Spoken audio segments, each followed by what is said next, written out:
My name is Jen Cullum. I work for Housing Assistance Corporation. I am the Director of Community Engagement and Advocacy.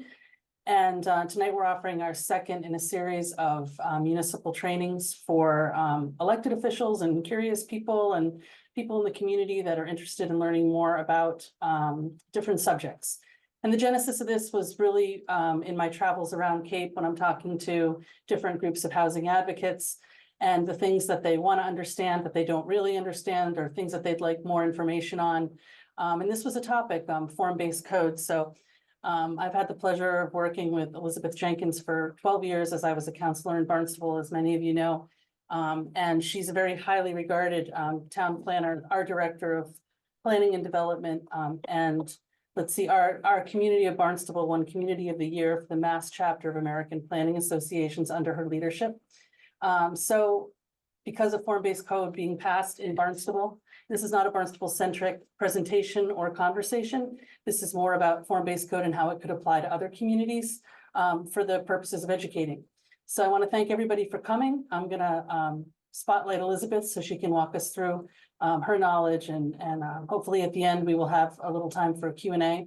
There's also, just so you know, a Q&A box at the bottom. You're welcome to put your questions in there. And I would ask you just all to mute so we can get started. Okay, thank you, Elizabeth. You are a co-host, so you're welcome to take it away. Thank you so much, Jen, and thank you to Housing Assistance Corporation for sponsoring this training for municipal leaders across Cape Cod, and for inviting me to speak on the topic of zoning, specifically form-based zoning, and our experience here in Barnstable as it relates to housing production. Again, I am Elizabeth Jenkins. I'm the Director of Planning and Development. I have the pleasure of working for the town of Barnstable. And if you bear with me, I have a presentation for you that talks a little bit about the tool that is form-based code, how it differs from traditional zoning ordinances that we see in effect in most municipalities. And then I'll talk a little bit about the process in Barnstable in which we got to adopting an updated zoning ordinance and some of the things that it has accomplished. So I'm going to share my screen if you'll give me just a moment.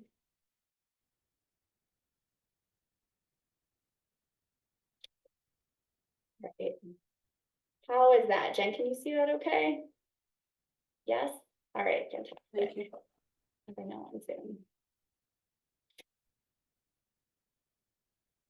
All right, so just to start at the very beginning, I think looking at the folks who are in the audience, who are here mostly understand, I think, zoning and really the power that local municipalities hold through the implementation of zoning. So zoning, as defined by the Commonwealth, is generally the regulation of the use of land, building, and structures to protect the public health, safety, and general welfare of present and future inhabitants. And again, zoning is the primary tool that is given to local municipalities through the Commonwealth of Massachusetts in order to regulate land use. And traditionally, when we think about zoning and how zoning originated, it really came with the idea of separating uses and separating people, really. So traditional use-based zoning, the primary organizing principle is land use. Similar uses are sorted into different areas, and those areas eventually became what is reflected today as zoning districts. So really the idea was to keep uses apart, to keep more active uses away, like commercial uses and industrial uses, away from more passive uses like single family homes. But generally the idea was to separate uses. One of the issues of this is we all know that places that are vibrant and economically really economically attractive are those which tend to mix uses together. They have ground floor retail and top of the shop housing. So over time, you've seen this fundamental tool of zoning evolve. The other sort of fundamental tenet of traditional use-based zoning are dimensional requirements. And I think we're probably all familiar with these. They are setbacks, building height, floor area ratio, and particularly dwelling units per acre. But mostly, that is a pretty blunt tool in terms of regulating land use. They're not necessarily regulating the design of buildings. They're not regulating the relationship that people have as pedestrians to new development, or thinking about that public realm where buildings and people interact. And out of these challenges grew form-based codes, which is a tool which has gained popularity over the last decade or two, really throughout the country. And there is actually a whole institute that is under the organization Smart Growth America, dedicated to educating and recognizing excellence in form-based code across the country. And the Form-Based Code Institute defines form-based code as land development regulation that fosters predictable built results and a high-quality public realm by using physical form rather than the separation of uses as the organizing principle for the code. And the form-based codes, again, are regulations. They are not guidelines, they are not suggestions, but it really is more detail baked right into your municipal zoning ordinance or bylaw. And so just because we talk about form-based code doesn't mean we're not talking about regulating both dimension and use. Again, the sort of the two fundamental principles. Form-based code still very often regulates both use and form. It just puts a greater emphasis on form than it does use. So for example, most form-based codes still have traditional use categories, what is prohibited, what isn't prohibited, like you see in traditional zoning. It just, on top of that, puts a greater emphasis on those dimensional requirements, on the forms of building or structures that are either being built or being added on to what's existing. So again, it continues to be a regulation of both building form, dimension, and building use, just with additional standards really emphasizing form. So again, I'm from the town of Barnstable and very proud to work for this fantastic community. We are the geographic center of Cape Cod.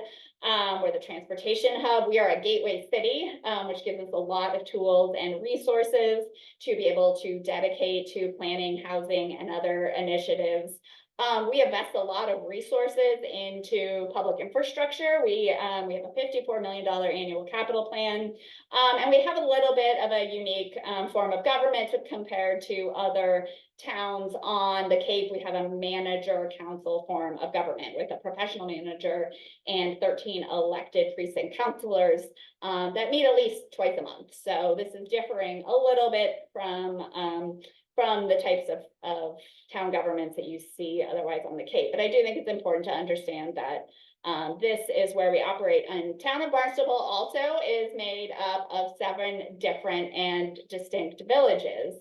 And these villages all have their own traditional village centers, their own unique character, and their own ways of how they envision their downtowns and their main streets building out. So I just note this to say that the focus of our project, and perhaps of your project in the future, may be a particular place or a particular downtown, and you may be hoping to achieve a particular character. When you do form-based zoning, you're really thinking about the uniqueness of that place and what you'd like to achieve. And that may vary differently and widely from place to place. So for example, if we were going to rewrite a zoning code for, say, Barnstable Village, it would look very different in terms of the dimensional standards, form requirements that we were going to set than we did for Main Street Hyannis.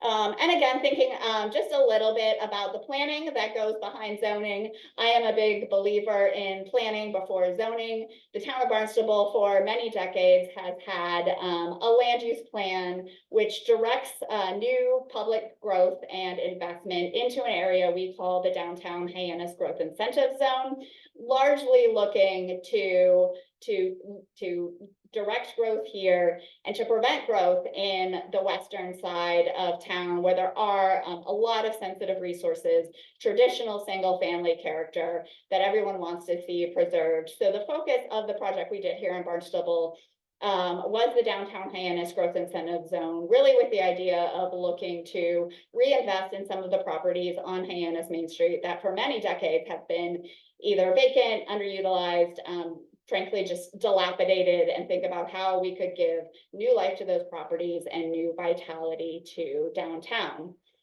So again, I think I covered this. One of the other goals and one of the other reasons why your community might want to think about adopting a form-based code is there is a powerful permit streamlining effect.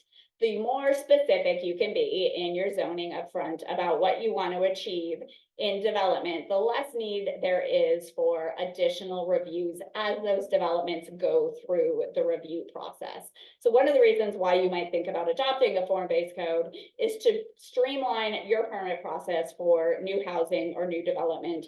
So you have less, not necessarily less input, but less discretionary review on a project by project basis.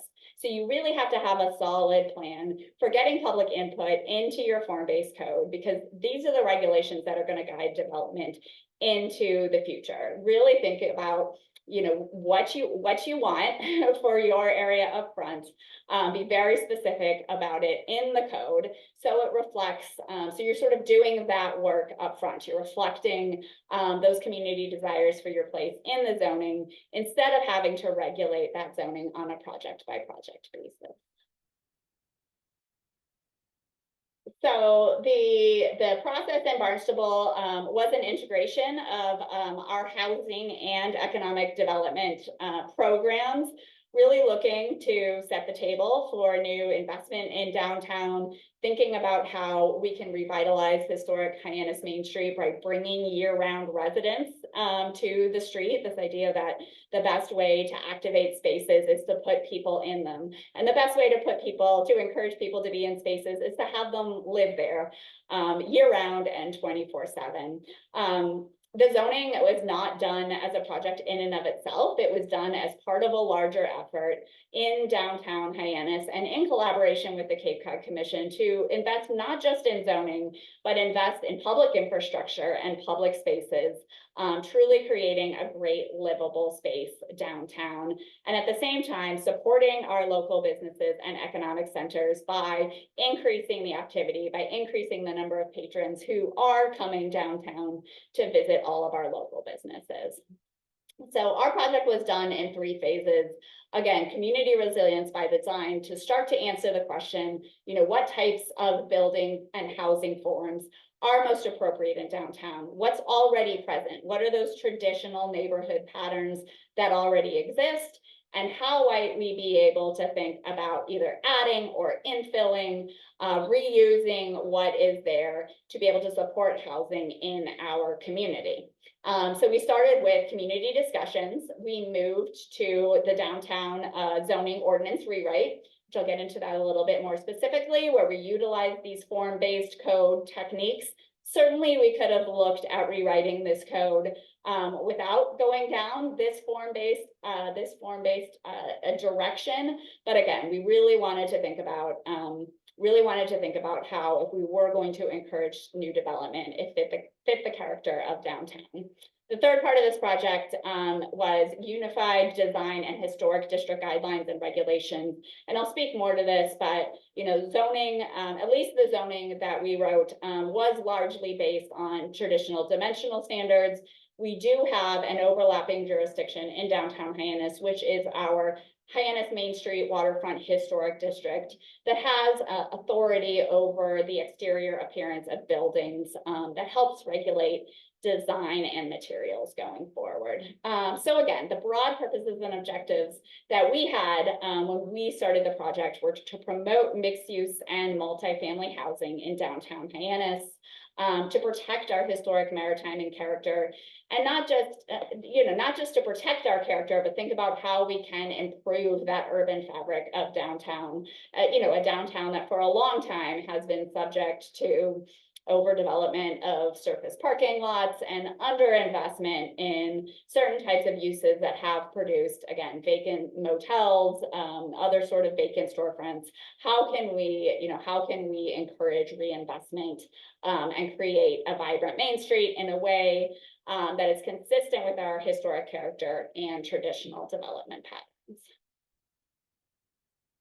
So again, we started with the community resilience by design process, working together with the Cape Cod Commission. And if you haven't seen some of these proposed building typologies that have been published by Union Studio architects, they're sort of fantastic ideas about how you can think about increasing density in your community, but still maintaining these traditional types of building forms that we see traditionally in places like Cape Cod and downtown Hyannis. They have Union Studio published a fantastic guide. I keep it on my desk. It's called Missing Middle Housing Types, and it has some really great examples of different development designs, housing typologies, and patterns that can really help rethink how we develop and redevelop spaces in traditional ways on Cape Cod. And so when we started working with Union Studios, they helped us think about, okay, so if we want to increase housing density in this specific geography, what are the types of tools, what are the types of ways that we could do this? Again, keeping that consistent character of the community. And we really came up with three primary ways that we were looking to add housing to our downtown. And the first was, again, to infill those underutilized lots, to look for spaces where there were excessive building setbacks, underutilized parking, and think about how we can make the best use of land already located in our downtown, already preserved by public infrastructure, not necessarily contributing to the overall visual quality and character of downtown. How can we look at encouraging new growth and new development in these underutilized areas? The redevelopment of underutilized properties, and this is probably, I would say, one of the more sort of aggressive types of redevelopment that we see the form-based zoning try to encourage. And this is really thinking about, how do you take, in this case, for example, it was a series of vacant and underutilized homes and parking lots, and think about how do you do a more fuller scale redevelopment of that type of property, in this case in sort of a small village style type of development. And then thinking about how we can make the best use of what we already have. How do we retrofit our existing structures? One of the most popular forms, and I think accepted by our community broadly, of new housing is this idea of top of the shop housing. The availability of housing on second, third, or even fourth floors in the case of Hyannis, on top of existing houses, that is existing commercial spaces. That's a very, very traditional development pattern, one that you see reflected in main streets and downtowns across the country. So, again, how can we create a development incentive to encourage top of the shop housing? And then one of the other things that we saw, you may have seen in your community as well, which was really, as we see a changing economy, we see changing work patterns. We saw a lot of buildings in downtown Hyannis that were underutilized former office buildings or other types of commercial spaces that were not as economically viable as they were when they were developed. But because of the zoning regulations that we had in place, I have a slide on this later, that I'll get back to, because of the zoning regulations that we had in place. I'm frozen, I'm sorry.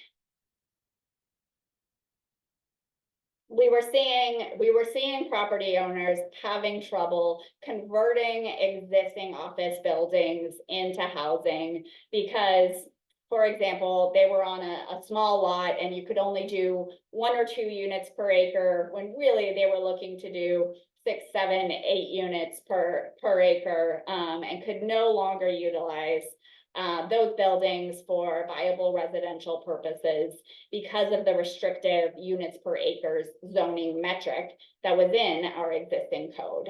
So again, we wanted to think less about necessarily the number of housing units that were in the building, but how do we think about the exterior appearance of the building itself and creating a regulation that produces its highest and best economic use for downtown. So this is a very quick summary of the zoning ordinance rewrite that we accomplished. Those 2 purple zones that you see there in the middle are sort of the core of downtown Hyannis. This is Hyannis Main Street, North Street, and Barnstable Road, if you're familiar with it. And then the contributing districts, which we maintained more traditional zoning in for various reasons, mainly because, again, there needs to be that sort of, I think, basis of engagement and study to go into those areas, what we see as traditional and how do we define that, and what is the vision of what's appropriate in the future. We did not do this on our own. We were very fortunate here at the town of Barnstable to receive support from the state. This was actually from the Executive Office of Environmental Affairs through their Smart Growth Planning grant program. That is a grant program that's available to all municipalities. That was not something that was exclusively available to Barnstable as a gateway city, but they actually helped fund all phases of this project. And we retained a company called UTEAL. They are planners and architects out of Boston. I will emphasize that in doing this, it was very helpful to have a team on board who understood the architecture of buildings and spaces more than perhaps your traditional planner did, because again, you are getting into regulating the specific form and development of buildings. So we thought it was important to have on board a team that not only understood planning and zoning, but who understood architecture as well. And we worked also with Dan Bartman, who is sort of a zoning expert and helped us work through a lot of the legal and practical questions. So coming back, here's an illustration again of what we see as traditional development standards and the type of development that it produces. Again, you see largely development regulated by setback and by height. And what this does is it encourages your buildings to be pushed back on the street and the parking in front, not necessarily creating an active or attractive streetscape that's going to produce a vibrant downtown.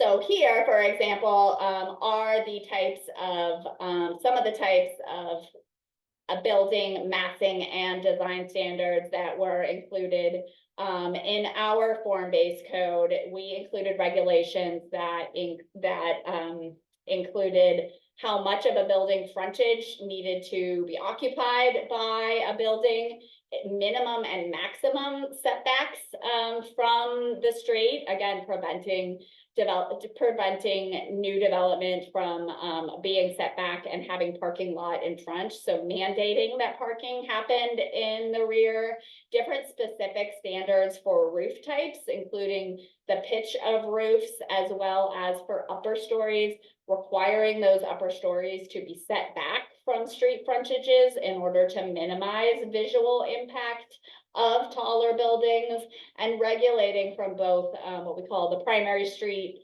as well as secondary streets, so we can think about the visual character and the importance of those buildings from various vantages. So what did our zoning accomplish? 5 main things, again, that we've sort of alluded to in terms of why your community might want to do a form-based code, to increase housing production, to bring more housing units online, but not as simply a means to an end. Also to create a predictable form and enhanced character downtown, to green our urban environment. If you are going to create a place where a lot of people live, we still want it to be reflective of what people think of when they think of Cape Cod. And that's that sort of natural and beautiful character of this place.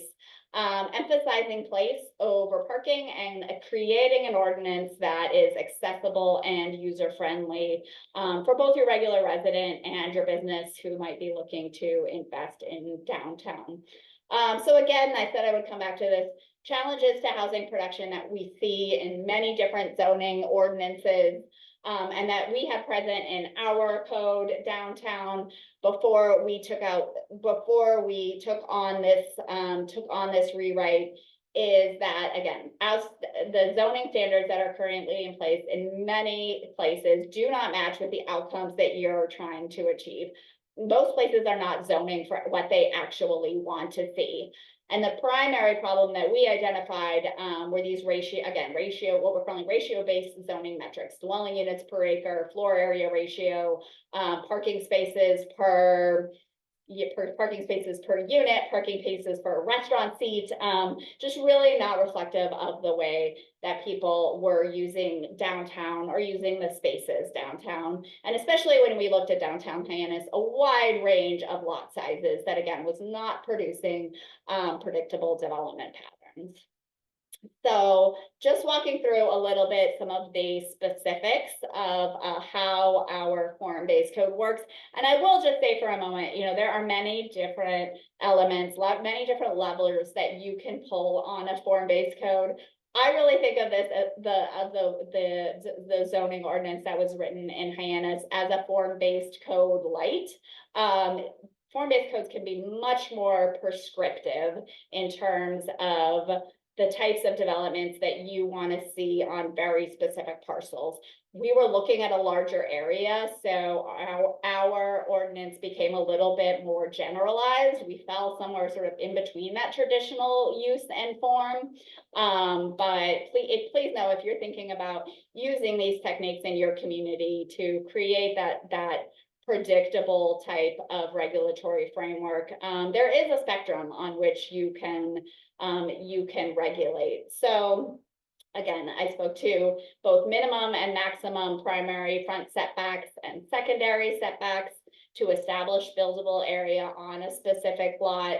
Facade build out, how much of that street frontage gets developed if you are producing either a redevelopment or an infill type of fashion. The number of stories, very traditional, but again, also looking at specifics relative to roof pitch or step back. Many form-based codes you will see regulate ground story height.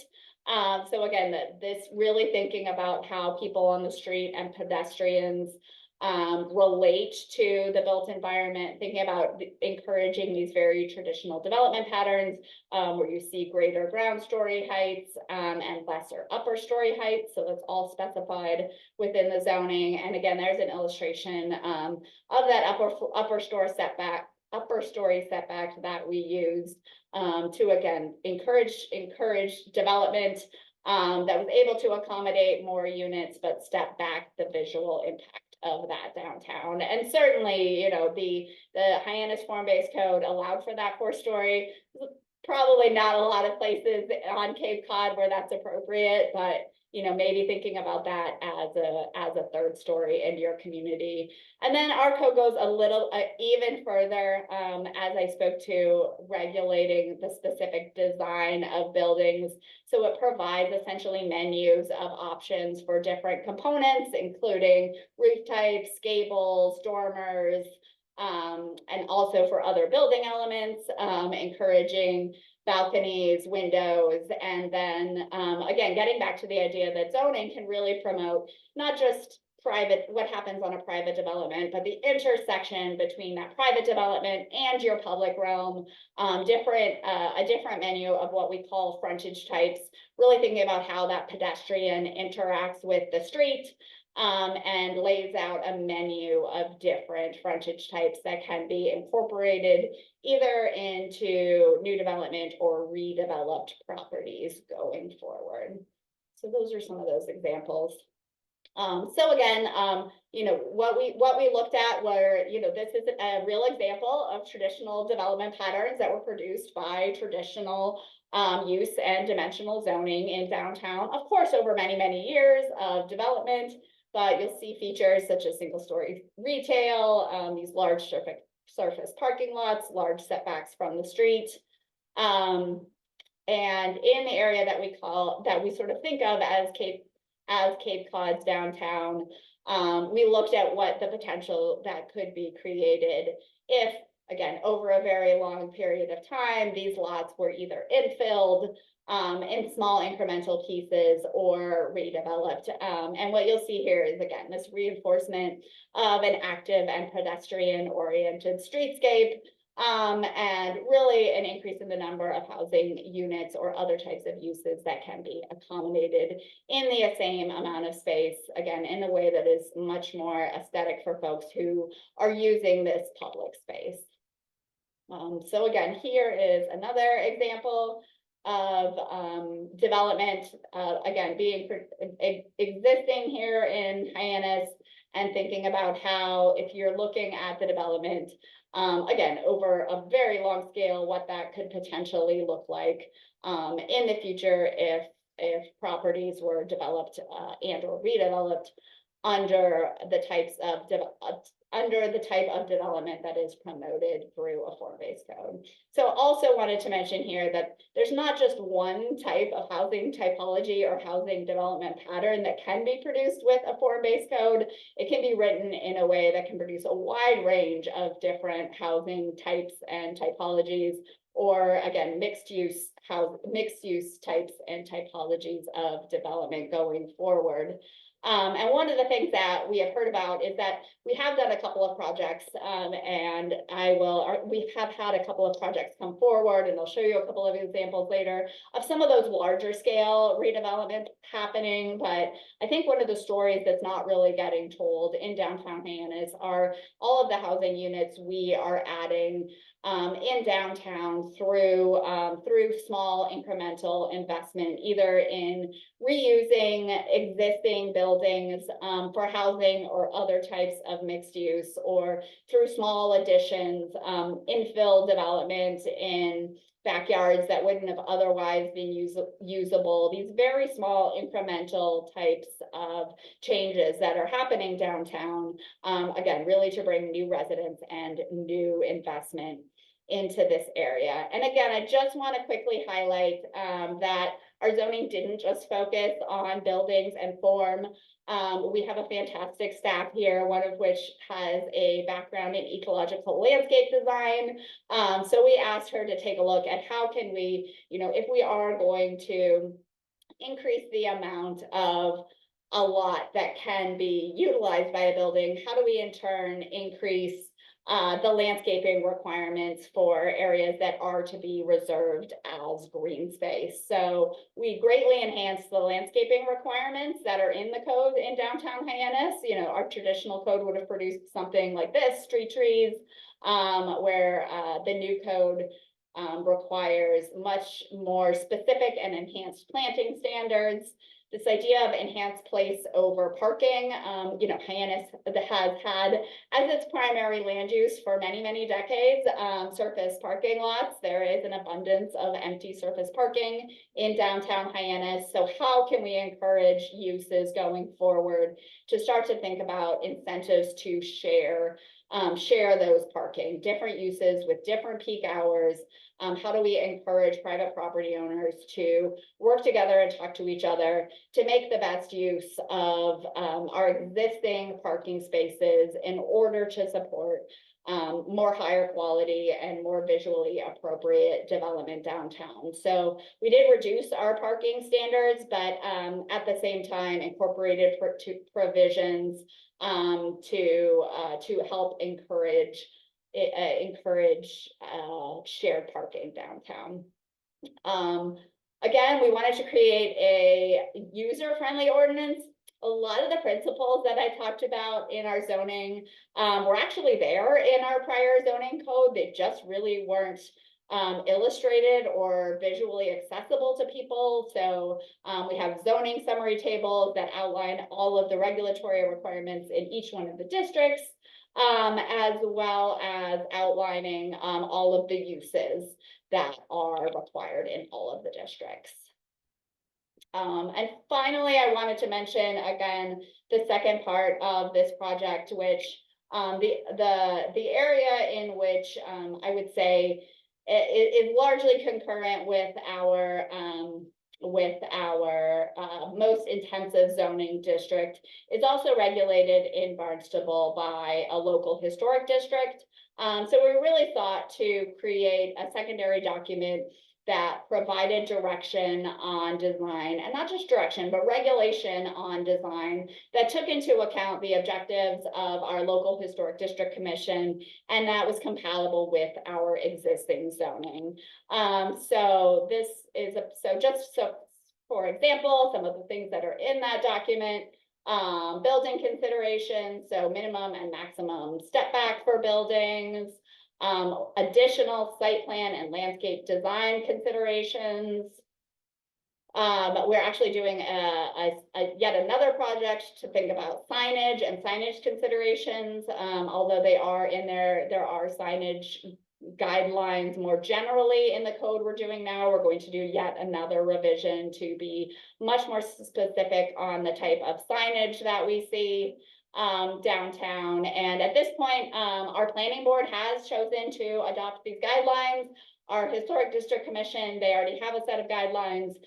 They continue to work on integrating and adopting those updated standards, but they have been actively reviewing projects. So just want to talk about a couple of the projects that have been permitted under the current form-based code. I will note that none of these have proceeded to building permit yet, but this is just an example of the type of underutilized or dilapidated property you might see when you drive into downtown Hyannis, and the type of development that was permitted under the new form-based code. So this is a fantastic example. Again, you see this sort of this upper story.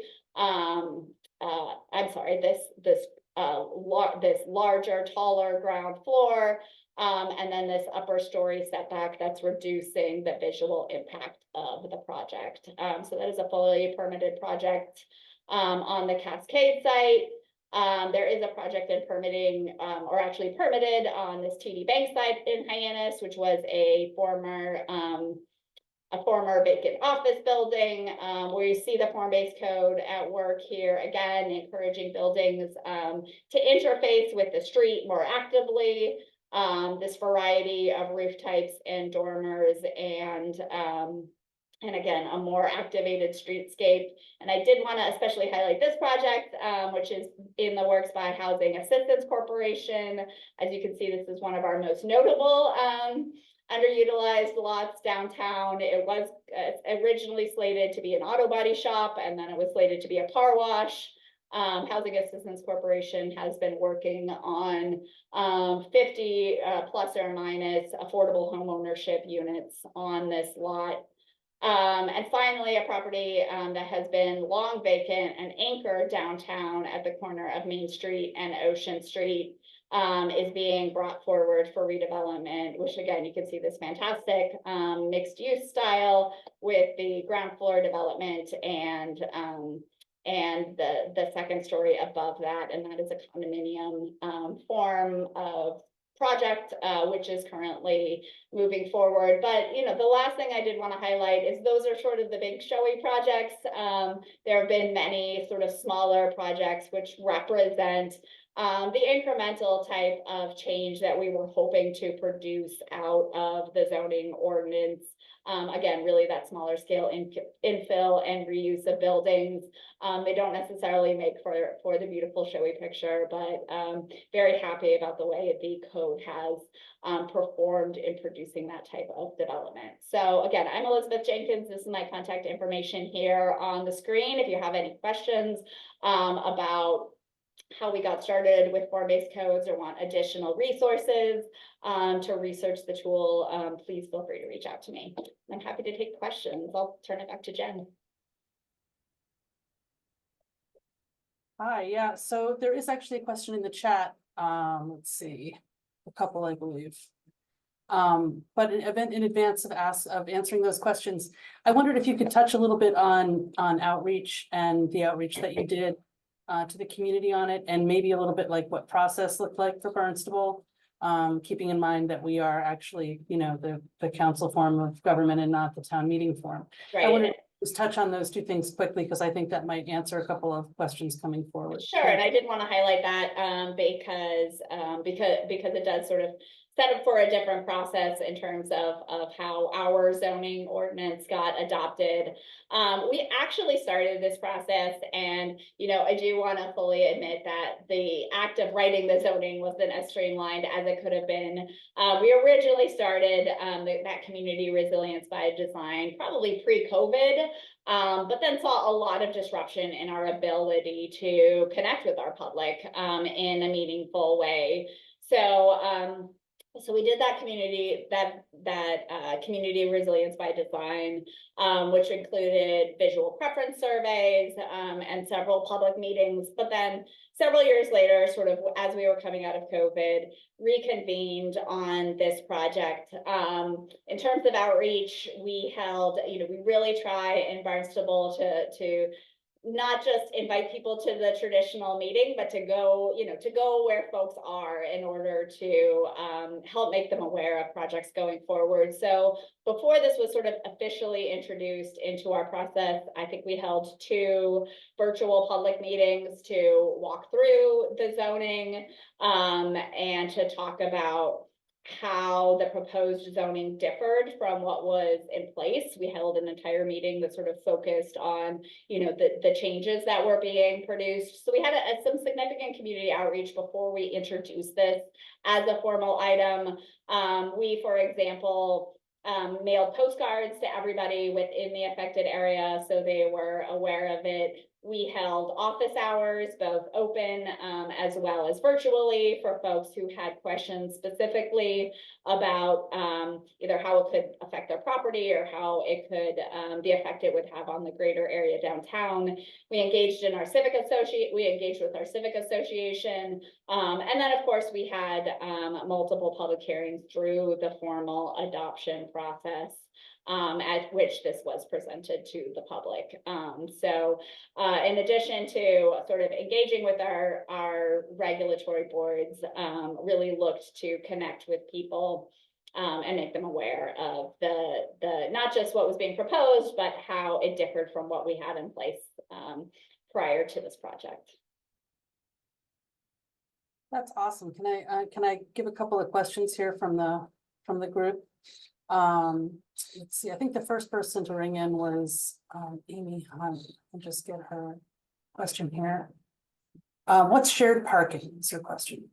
Sure. So shared parking is essentially where you have, and traditionally the way we think about this is different uses with different peak hours of demand. So for example, if you think about when you are most likely to go to a retail store or a local boutique, probably during the daytime hours. But when you think about when you're most likely to be home at your house as a resident, it's probably in the evening hours. So instead of regulating parking in a traditional way that says, hey, you have to have these required spaces over here for your commercial uses, these required spaces over here for your residential uses, how can we think about giving a reduction, not eliminating parking requirements necessarily, but giving a reduction for uses that have shared peak hours of demand.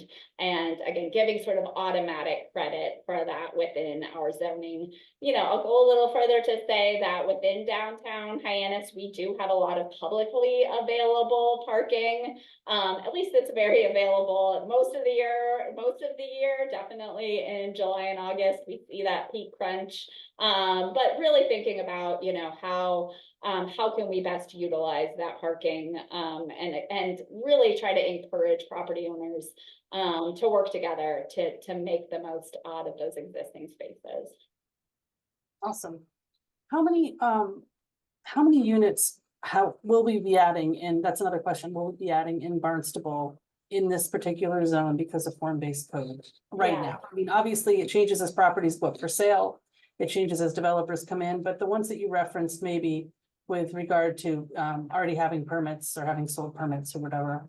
Yeah, so I should have pulled up our updated list, and we do keep track because I think it's important that our zoning responds to the market and demand. So we want to keep a close watch on what it's producing, what our zoning is producing, so we can make sure we're adapting to produce our housing needs. I want to say, at least in the downtown area, we were around 400 new units coming online. Some of those represented in the bigger projects that I highlighted, but many of them being the aggregate of a lot of smaller scale infill projects. And a lot of these bigger projects don't see shovels in the ground yet. See a really difficult commercial lending environment right now. So there's tons of factors that may or may not affect these projects going forward. But that's the type of sort of demand and I think interest that we've seen to date. I think the thing that I remember the most about the discussions we had when I was on the council was that it was a way for a developer to have some sort of an idea of what would please the town as far as zoning is concerned, a predictability with regard to building and form. And that like, from talking to local developers now, that can take tens of thousands of dollars off of a bill if they get to a certain point in some towns, say, and then everybody says, no, we can't have that, we have to have something else. But a small developer, like a family who, has sunk $100,000 into legal fees or development or whatever their budget is, then has to sink in more money. So this sense of like predictability and like a framework within which developers can work seem to be like a really prudent thing. So there's one more question from Maggie Spade Aguilar. She asks, are there requirements in the code for residential units to be year-round housing? And how is this controlled, monitored, and enforced? Yeah. So there aren't. We took a close look at that, and our community was just coming out of a conversation about short-term rentals and really looking at the impact. So this was one of the issues that we did look at as we were writing the code. We found that there is not a prevalence of a lot of short-term rentals within downtown Hyannis right now. We have a very active hospitality sector. There are a lot of rooms for rent downtown. And what we have seen really throughout a regulatory approach, but I would say all of the new developments that have come forward, at least engaged in actively through the permitting process, have made a commitment that they are seeking to develop for year-round leases. Most developers have not challenged that at all. That really is the model, and I think the audience at which they're building to in downtown Hyannis.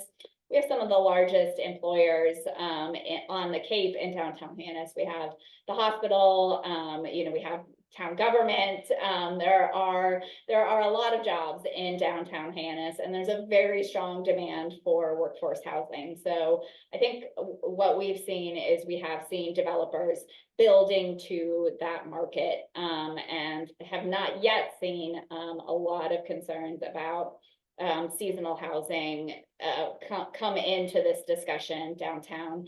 I will agree. I will certainly say it's a huge factor when we think about housing development on the Cape. The demand for seasonal units on the Cape, you know, in our very desirable community seems to be insatiable, and it really distorts sort of how we think about housing production going forward. But this, you know,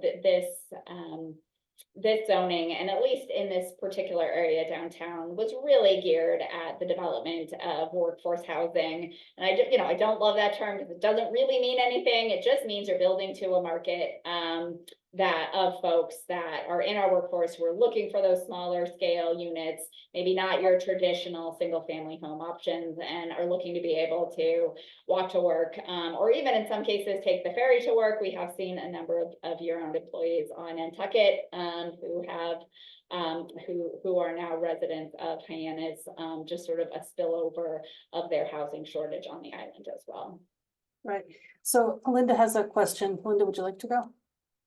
Hi, yes, thank you. Hi, Elizabeth. Thank you for your presentation. I'm not a town planner, so again, I really appreciate the way you covered the topic. So if I'm understanding correctly, it has the potential to have smart growth outcomes like affordable housing, helping small businesses, promoting walkability, preservation, sense of place. I have two questions. My first question is, does it need to go to town meeting? What's the approval process? And two, have you seen a scenario, or what would be a scenario where it wouldn't work?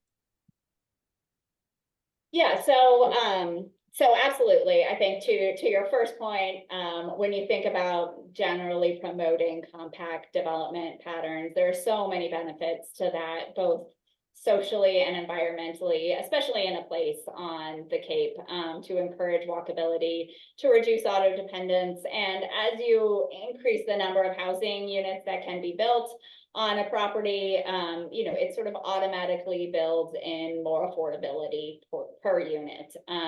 So a great technique to achieve those types of outcomes. In terms of the permitting process, this would require, you know, zoning changes in Massachusetts do require approval as outlined by our, you know, Massachusetts Zoning Enabling Act, Massachusetts General Law 40A. That's going to look a little different in different cities and towns depending on your form of government. But if you're a town meeting government, if you're a town meeting form of government, would definitely have to go onto your warrant and get a vote of town meeting.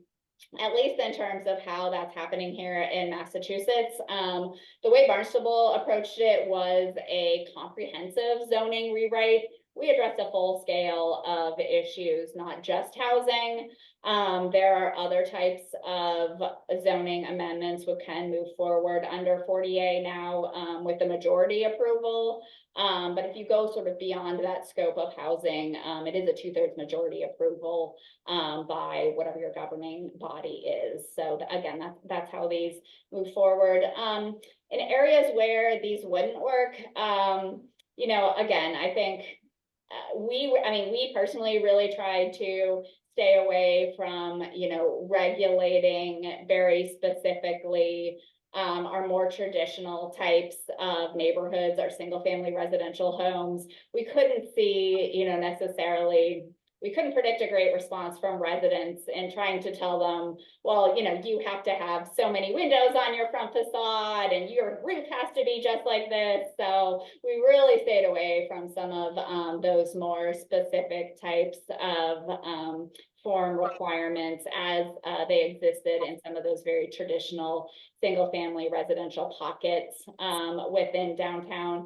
And again, I would say, you know, as Jen spoke to, this is a tool to create a predictable type of development pattern going forward. So really engaging in a conversation about what you want that development pattern to look like is very important on the outset, because at least in Barnstable, the code rewrite eliminated a lot of the requirements to go to those additional boards to get that special permit and allowed a pathway at least for going straight to building permit after, traditional regulatory review, but also emphasizes the need to be really specific about the type of development you're looking to produce. Sure. Thank you so much. Yeah. Bob Smolik is next. Oh, sorry, I can never find the little yellow hand thing. I know that your last town council election, there was some turnover, and the sense from the outsider looking in that it was some pushback, whether it was more related to what is it, Twin Brooks, or whether it's some concerns over kind of some of the photos that you showed us of the developments that are coming, right? That kind of thing. Where is all of that at? And is there concern that there's going to be an effort to undermine some of this work? So I'm in no position to sort of, I don't have a crystal ball or sort of predict what the future might be, but I do think you're right that we got a lot of sort of community reaction. People are much more likely to engage over a development than a regulatory change. And a lot of the times it's, as hard as we try to go out there and communicate, create active and engaging visuals about, hey, this is what might be produced. It doesn't always get picked up by folks who may have concern over what's being produced. And of course that's a concern to us, and we're listening to that dialogue going forward. So I don't know where it's going. I do acknowledge that there was a surprising response in terms of the number of projects that moved forward very quickly after this zoning was adopted. We worked on this for quite some time. Again, I think it got a lot of attention from folks who were looking to invest in Hyannis, which in one way is a positive, but on the other way, it is a lot of change to manage in a short amount of time. And while, we might have the infrastructure to handle it, is the public comfortable with that change? That's a constant conversation that I think has to happen in a community. And, zoning is not a static tool. I would never say that any ordinance out there is perfect. So that's a conversation our community is happening, and that certainly we'll look to our newly elected council in terms of how they want to respond. Exactly. It's an unending conversation, how we want our society to look and how we want our streets to look. Yeah, but I do think it definitely speaks to, as you're going through a project like this, really thinking about how you can, use innovative tools to create those visuals. That's one of the points of a form-based code, is to really take, a traditional sort of text regulation and, give it that illustrated quality. So I would definitely encourage, if you were thinking about doing this through the process, we did produce some visualizations, but again, the more you can sort of enhance those, make them feel real and livable. And again, recognizing that, zoning is not just going to produce one development outcome, but here's the range of development outcomes that could happen under that zoning, and really help illustrate that so folks understand. Just one more quick one. Do you think that the fact that you did some streamlining of your process, right? And well, one, that the clarity that you created from the beginning that helped streamline that process, I think is what I'm hearing. Do you think that played a role in the fact that so many that things came forward as quickly as they did after this was passed, and the projects that you're seeing? Do you link the two? I do. I think, my experience is similar to Jen's, in that there is a strong preference for a predictable review process. Going through that entitlement process is very expensive and can be very unpredictable if you are a business who's looking to invest in a community. And certainly some certainty that there will be a more predictable outcome at the end does increase the attractiveness of starting to think about a project.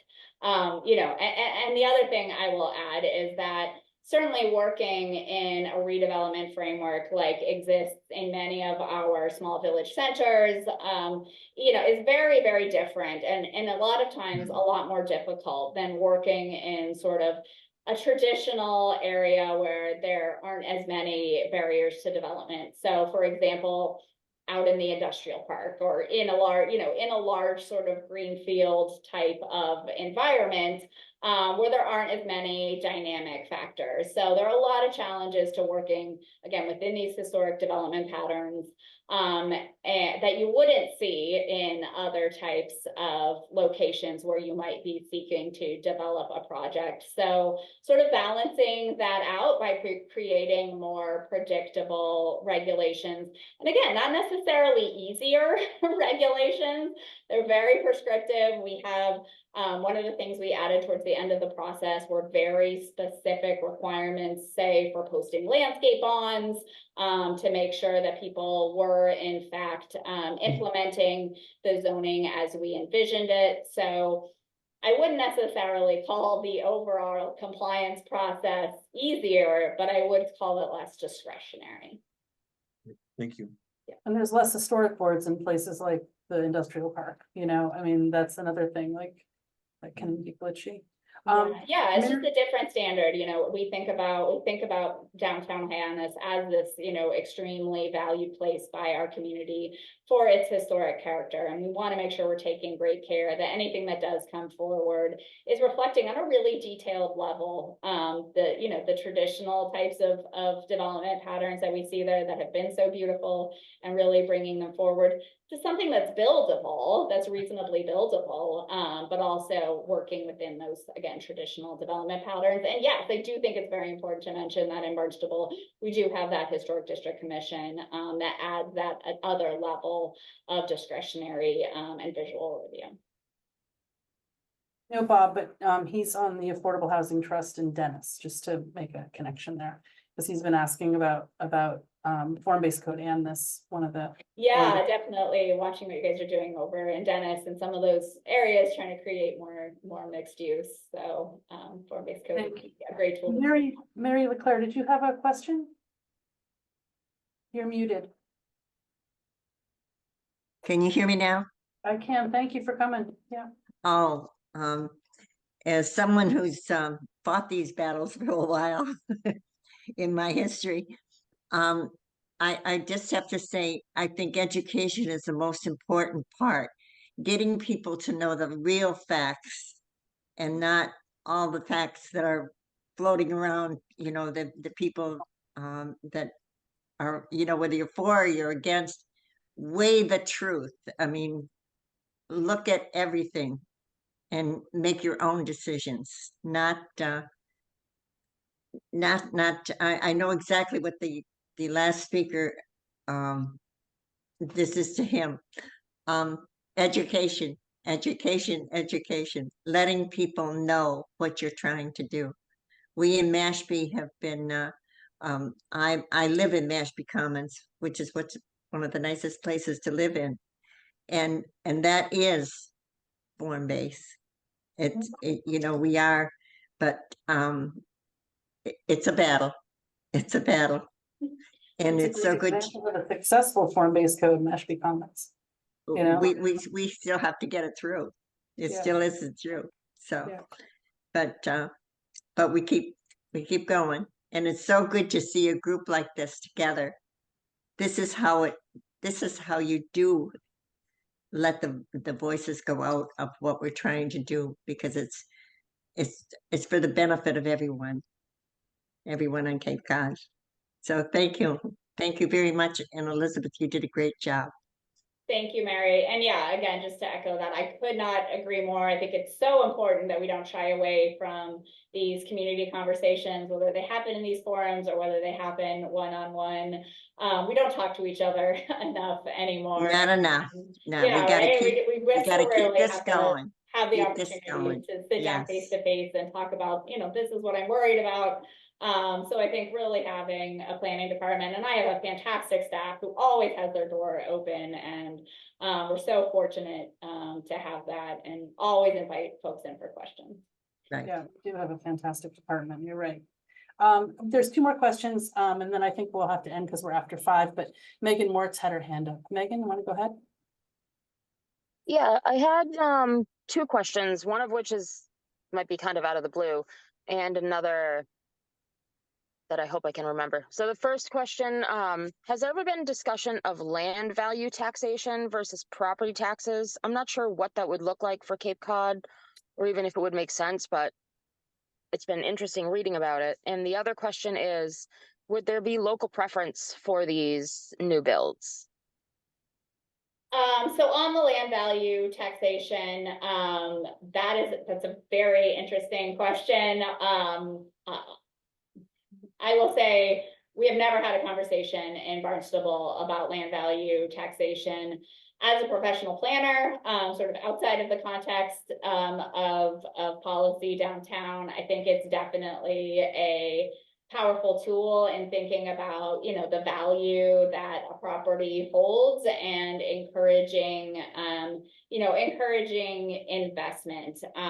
So Lincoln Institute for Land Policy has a sort of a fantastic primer on land value taxation. Again, certainly I think with the prevalence of things like surface parking lots, in certain areas downtown, it might be a tool that, you know, could produce results, but I want to make it very clear, you know, we've never sort of, actually, I think that's probably the first time I've gotten a question or had a conversation about land value taxation downtown, in the town of Barnstable, but it is a very, very interesting tool that sort of sits at that intersection of finance and land use. Your second question, Megan, was, I'm sorry. It was about local preference for the new builds. Local preference. So Barnstable, in terms of affordable, and I should have mentioned this, we do have an inclusionary affordable ordinance which requires at least 10% of all new units or any development that produces a net of 10 units to have at least 10% of those units be deed restricted affordable, sort of in the very formal way where they count on our SHI. So again, those traditional deed restricted units, we have seen a number of units come forward. So for example, the TD Bank project or the Housing Assistance Corporation project being supported by funding sources that require that affordability as well. Barnstable does ask anytime we receive an application for affordable units to ask for a local preference. So we're limited, everybody is limited in terms of how they can think about leasing up affordable units because of the Federal Fair Housing Act. You can't discriminate too much in terms of who goes into new units, but the Commonwealth can approve requests by municipalities to have up to 70% of new units be available to individuals in certain categories, including individuals who already live or who work within your local municipality. So it is our practice as we are doing those applications to ask for local preference, and typically we do based on the dramatic need that we see here for housing on a local level. We do see those approved. Thank you, Megan. Thank So you. Carolyn and I were chatting, and I know she has a question for you, so we're gonna let her go now. Go ahead, Carolyn. This will be the last question, and then I just do want to mention before everyone starts signing off that this will be recorded and on the Housing to Protect Cape Cod website. I'll send out an email when that happens to everybody who signed up for it, so you can use it as a reference. Elizabeth's information is in there. Util's information is in there. There's a lot of stuff in that deck that might be helpful. And then I also want to just quickly mention that in the chat, I put a link to the web's version of Missing Middle in case you wanted to look at that. And so Carolyn, take it away. Land the plane. Thank you. Great presentation. I'm on the chair of the Affordable Housing Trust in Eastham and on the Residential Zoning Task Force in Eastham, where we're grappling with exactly what you're talking about and planning to implement form-based code, not this year, but next year at town meeting. One of the questions we had recently was whether or not you could use some of the form standards to incentivize affordable housing. I know about the 10% and density bonuses, things like that, but if you're talking about height and width standards, or other standards that you could find that would encourage density, did you build any of that into the code? So I would say maybe not directly, but absolutely indirectly, in the idea that you are, establishing that building envelope in which you can develop uses and densities that are responsive to the amount of land that you have available. But we have done work, and Jen just mentioned and plugged again that missing middle resource, and thinking about what are the most efficient housing typologies to build, and then making sure those are allowed, or doing doing sort of test fits on sites, and thinking about could you build this very efficient type of building, which would get which looks like a traditional single family home, but may actually have 6 units, and really trying to we haven't gone as far as essentially pre-permit those housing types, but I have seen some communities do that. UTL worked on a project in I'm gonna forget. They worked out on a project in Western Mass, maybe it was Pittsfield, in which they did a sort of a neighborhood-based analysis and looked at specifically, hey, this is the type of housing, this is the form and design of housing that you could use to infill certain lots, and actually think about pre-permitting those. And again, that encourages affordability in a number of ways. It takes it adds predictability to that review process, which shortens the amount of time it takes to get from review to building permit, thus decreasing the overall cost of development. So there are models out there for that, and certainly I know in East Ham you guys are doing some fantastic things when you're thinking about reutilizing town-owned property. So that's even more local control over what actually gets built and its level of affordability. So again, that's sort of a great tool, I think, to combo with this predictable type of zoning, because then you're really telling folks, hey, this is what we want, and again, taking away some of the costs of working through that discretionary process. I will also speak to parking requirements as well. Obviously reducing the amount of parking that are required for units reduces the overall cost of a project, allows you to build out a little more and dedicate a little less to parking. Parking is expensive, whether it's in a structured form or a surface parking form. So thinking about and again, our parking requirements that we have are minimum requirements. They're not maximum requirements. We see a lot of communities going to that. We're still a very auto-oriented culture overall.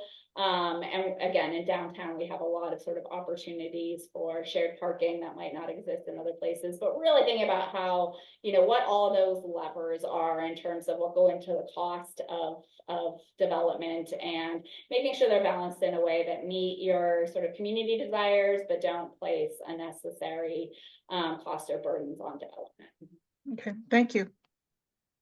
So thank you very much, Elizabeth, for taking your time at the end of your day to share with us all your knowledge about this. And I hope people can, when I meet with your individual groups for housing, which I do on a regular basis, I hope you can ask me questions and I can put you in touch with her if you need more information, or you can look through the recorded copy of the meeting on our website and get the information you need from there. I appreciate everyone coming tonight. Thank you very much. And thank you, Elizabeth. It was a great job. Thank you, Elizabeth. Very Thank informative. you, Elizabeth. Yeah, Thank you. thank you. Thank you, Liz and Jen. I appreciate it. Cheers.